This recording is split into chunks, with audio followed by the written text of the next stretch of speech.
जय श्री जगन्नाथ। आज स्मृतिर अतीतर नवम भागरे मु माकामा कथा कहबी। माकामार आखिरे केमती काट्राक्ट होता ऑपरेशन कराला से कथा कहबी। आ बाकी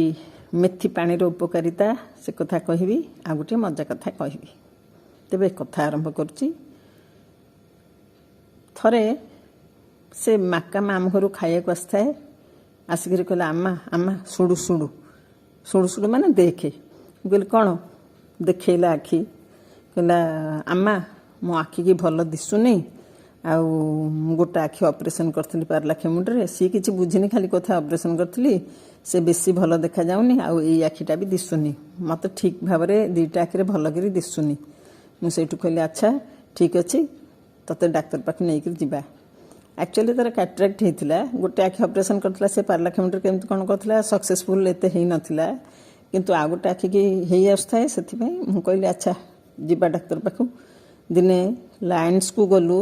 बक्सी बजार जो अच्छी आई हॉस्पिटल सेठी गलु सेठी माधुरी रथ बोली जड़े डॉक्टर से आमर रिलेशन तांको नहीं देखली से बहुत हेल्प कले मुझर जो साहाय्य जीवन में केबे भी भूली पारिनी से तापर तांको देखला परे से कहले हाँ हाँ ऑपरेशन करदेवा कथा ये स्टेज रे से मु ठीक ठाक कली डेट फिक्स है ऑपरेशन पाए समर भैकेशन होता है मो स्कूल छुट्टी थाए मुझे नहीं गली ता सांगरे ताको घर पाखर गोटे गाँव लोकटे गला आ बाकी ता आखिरे औषध पकेबार आरंभ कर सबुठ सब करी ऑपरेशन करी मु आनिली ताकू मु स्कूटी आसली से रिक्सा आसला ता सांगे से लोकटी आसला तांको घरे से रहिला किंतु से तो पाठ फाठ पढ़ी जानी ना ना औषधटा केमती भाव में पड़ो जो पछरे जो औषध देले से औषधर केमती कौन व्यवहार से जानी ना से मु जाए गोटे औषध पकईकरी आसे तार प्रेस्क्रिप्शन अनुसार एमती एमती होकर चलला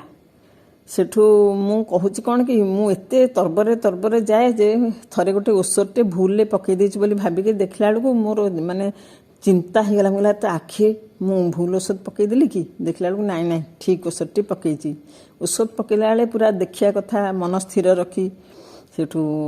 देखला बेलू नाई नाई ठीक औषध पकईची एमती एमती हो तो आखि ठीक हो गला। मो कहया कथा से हॉस्पिटल रे डाक्तर ठार आरंभ करी सिस्टर पर्यंत एते भल व्यवहार से मानकर मो जीवन में मु भूली पारिबिनी। लक्ष्मी को मुझे जाए जे से भारी से सिस्टर मान भारी ताको भल पाती ताको बसाती ता संगे कथा हुअंती एम सब ये तार ऑपरेशन हो गला तापरे ताको चश्मा दिहला ठीक ठाक हो गला लक्ष्मी ठीक भाव में देखी पारला। ये है माकामार आखि ऑपरेशन कथा। आउ मेथी कथा कहूँ ना मेथी पानी आपण राति रे गोटे कप पानी रे चामच के 2 चामच मेथी बतुरई देवे ता परदिन से पानीटी को पीबे रेगुलर पियंतु ना देखिए आपणकर डाइजेस्टिव सिस्टम भल भाव काम करने सहित कन्स्टिपेशन रही तापर द्वितीय कथा हूँ जे आपणकर जो एंटायर बॉडीर गोटे प्रोब्लेम जो थाए किछि थाए स्किन कि ना जो चुटीर से सबू चलीज से मेथी को रेगुलर व्यवहार करंतु। आ गोटे मजा कथा कही पा आम गाँव में मु शुणी से बहुत सीनियर गोटे पुतुरा थिला बहुत सीनियर आमठू से तार पिलादिन कथा मु शुणी जे से थरे छाटीपिटी होकर पड़ा सेठू सेते बेले तो आउ एते डाक्तरखानार सुविधा नथिला कौन होची भाविक समस्त भाविले साप कामुड़ी देछि कहिकरी पानी फाणी ढोला ढोली कले सेठू तापरे सी माने तार सेन्स आसला परे सेठू कहले अरे कौन है सेठू सी चुप करी बसला एकदम सीरियसली कहला मु जो टिकक गुड़ खाइली ये एड़े मिठा समस्ते पूरा हो हसिले समस्ते भावते साप फाप कामुड़ी देछि आगुरी तो